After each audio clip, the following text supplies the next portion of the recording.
اس کے دوران انہوں نے ایک سوال نامہ پیش کیا جس میں کہ 10 سوال تھے، جن میں سے کہ 3 سوال ایسے تھے جو پریکٹیکل نوعیت کے تھے۔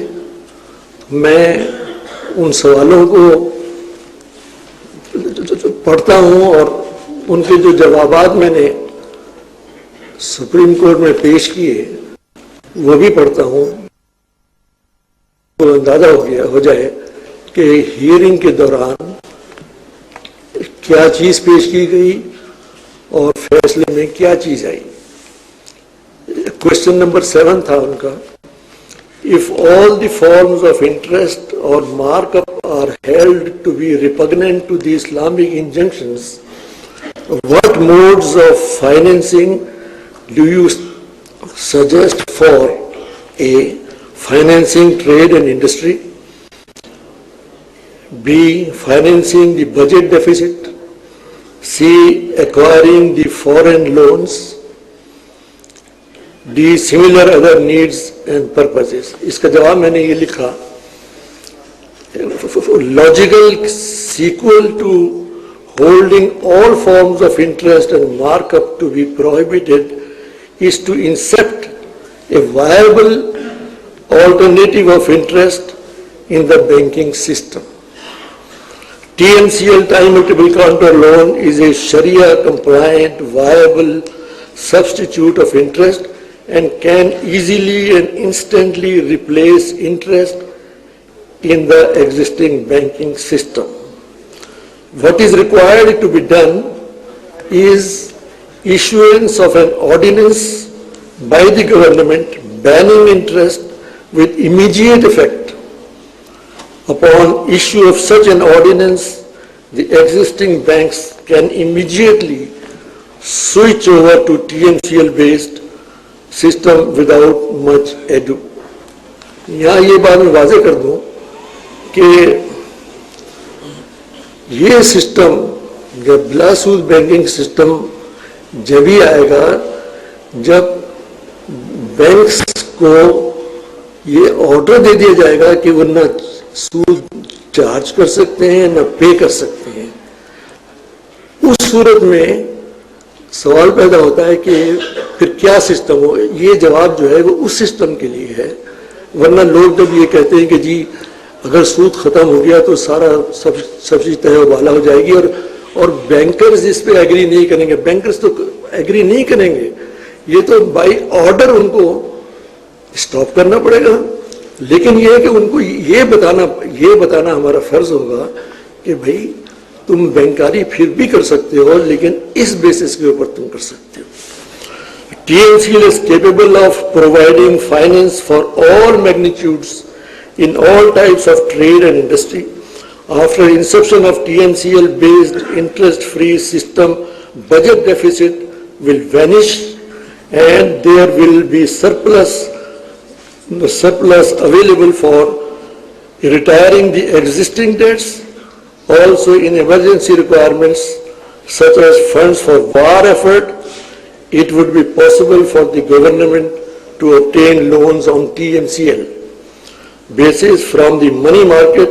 In a nutshell, all loaning facilities and services available in the present interest-based banking system will be available in the TMCL-based banking system.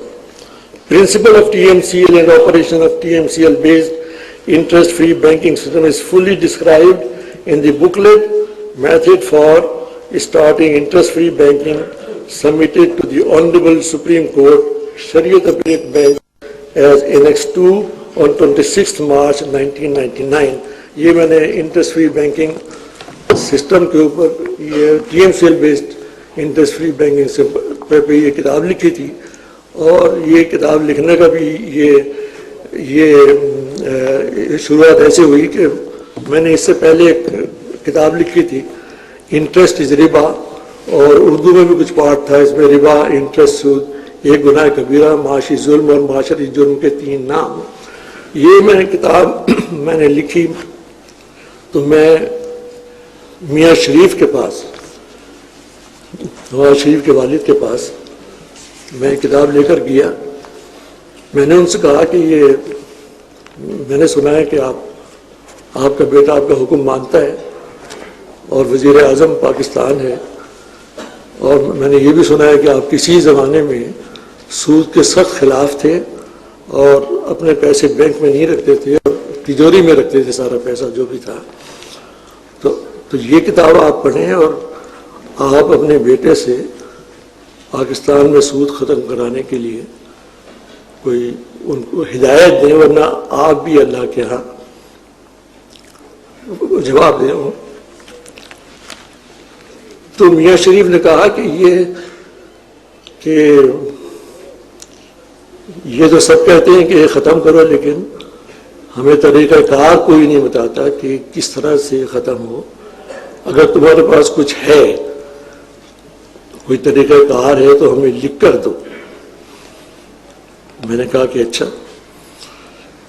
اس وقت تک میں یہی سمجھتا تھا کہ اس مسئلے پر بہت عرصے سے کام ہو رہا ہے، بہت سے اسلامی اقتصادی ماہرین اس پہ لکھ چکے ہیں، تو بہت سے طریقہ کار موجود ہوں گے. اور پھر انہوں نے کہا کہ اچھا آپ اس معاملے میں اسحاق ڈار سے ملیں. اسحاق ڈار فائنانس منسٹر تھی. آپ اسلام آباد جائیں، میں ان کو ٹیلی فون کر دیتا ہوں اور آپ وہاں جا کے ملاقات کریں. میں نے کہا میں تو 3-4 روز میں میری واپسی تھی ریاض کی، تو میں نے ان سے کہا کہ میں تو ریاض جا رہا ہوں 3-4 دن میں واپس، میں تو اسلام آباد نہیں جا سکتا اس وقت. تو انہوں نے کہا کہ کوئی بات نہیں، ہم اسحاق ڈار کو یہاں بلا لیتے ہیں، آپ ان سے مل لیں. میں نے کہا بھائی یہ تو خوب بات ہے. خیر وہ دوسرے دن ان کا ٹیلی فون آ گیا میرے پاس کہ اسحاق ڈار سے آپ حجویری سینٹر میں مل لیں. میں حجویری سینٹر چلا گیا، ان سے ملاقات ہوئی، ان کو میں نے کتاب پیش کی.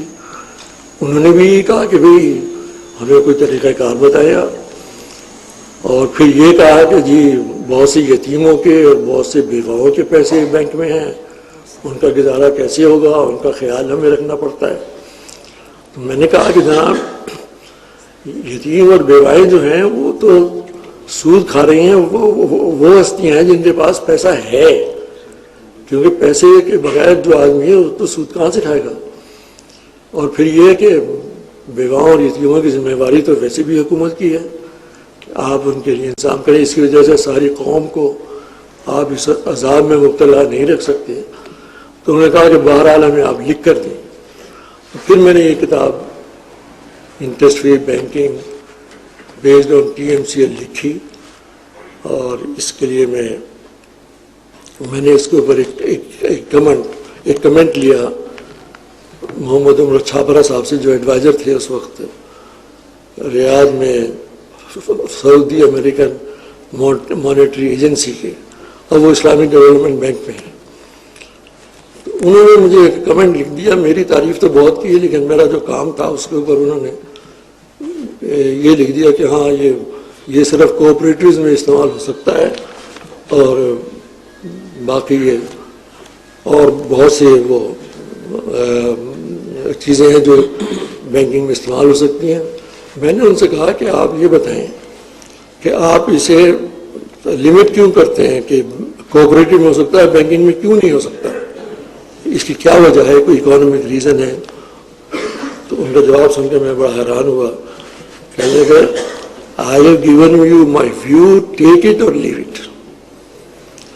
یعنی وہ اس کے اوپر ڈسکس کرنے کو تیار نہیں تھے. پھر میں اس کے بعد بہرحال میں نے ان کا جو کمنٹ تھا اس کتاب میں انکلوڈ کر لیا. پھر میں جدہ گیا، وہاں میں اسلامک ڈیولپمنٹ بینک میں ایک ارشاد نبی صاحب تھے. میں ان کے پاس گیا تو میں نے کہا کہ یہ کتاب میں نے لکھی، اس پہ آپ ذرا دیکھ کر کے اس پہ کمنٹ کوئی لکھ دیں. تو انہوں نے کہا کہ تم نے کتاب لکھی کیوں ہے؟ میں نے کہا میں نے اس لیے لکھی ہے کہ میں نے ان کو بتایا کہ میاں شریف سے.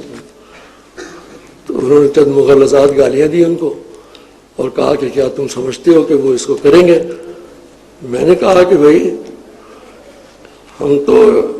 ہمیں نیتوں کا معلوم نہیں کہ اللہ تعالیٰ کس کی نیت کو صحیح کر دے، اور نیتوں کا ہمیں نہیں معلوم. انہوں نے مجھ سے کہا ہے تو میں اس لیے لکھ رہا ہوں. جب